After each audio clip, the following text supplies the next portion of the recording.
क्या लग रहा है आपको, ये जो बड़ी बैठकें चल रही पन्ना प्रमुखों का, क्या लग रहा है इस बार क्या परिवर्तन होगा? दिल्ली में 10 साल से जिस तरह से घोषणाओं को करने के बाद दिल्ली की जनता के साथ धोखा किया गया, गली नाली सड़क तक नहीं बन पाई, दिल्ली के बच्चों को साइंस सब्जेक्ट तक स्कूलों में ये प्रोवाइड नहीं करा पाई, दिल्ली को प्रदूषण का शहर बना दिया, तो दिल्ली इतनी पीछे चली गई कि राजधानी के होने के ऊपर बहुत बड़ा सवाल है।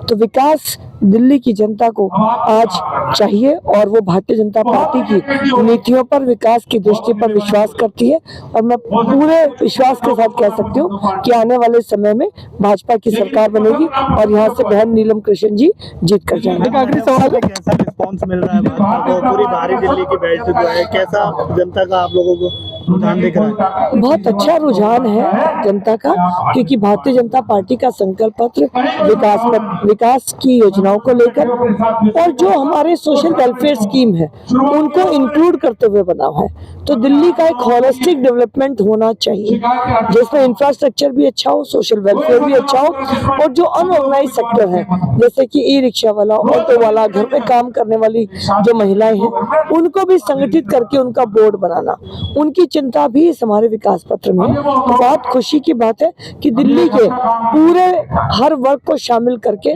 विकास की पूरी योजना मैनिफेस्टो में दी गई है और दिल्ली की जनता इस पे पूरा भरोसा करेगी। जो फ्री की योजनाओं को लेकर के क्या कहना चाहेंगे, कितनी बड़ी उपलब्धि है? प्रधानमंत्री नरेंद्र मोदी जी का जैसे कहा है कि दिल्ली में जो भी सोशल वेलफेयर की स्कीम चल रही है वो चालू रहेंगी और इन्होंने तो सिर्फ घोषणा की है, हम तो बाकी स्टेट के अंदर दे रहे हैं। आयुष्मान कार्ड हमने 2017 से पूरे भारत में दिया हुआ है, लाडली बहना मध्य प्रदेश में हमारा बहुत पहले से है। तो हम तो इन योजनाओं को सिर्फ घोषणा नहीं करते, लागू करते हैं। आम आदमी पार्टी सिर्फ घोषणा करती है, तो सारी योजनाएं दिल्ली में लागू रहेंगी। केजरीवाल जी जाट समुदाय के लिए बहुत कुछ बोल रहे हैं, क्या लगता है कि 10 साल में क्यों नहीं कर पाए कुछ जाट समुदाय के लिए? ओबीसी वर्ग में जाटों को दिल्ली में शामिल करने के लिए दिल्ली सरकार को कैबिनेट में अप्रूवल पास करके और वो नोट भेजना पड़ता है सेंट्रल गवर्नमेंट के पास।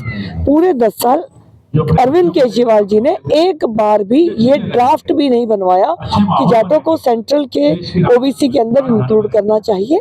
आज जब चुनाव सिर पर आ गए तो 5 जनवरी को चिट्ठी लिख रहे हैं, तो पढ़े लिखे मुख्यमंत्री को पता होना चाहिए कि आपको 10 साल में इसको रेजोल्यूशन बनवाकर पास करके भेजना चाहिए था।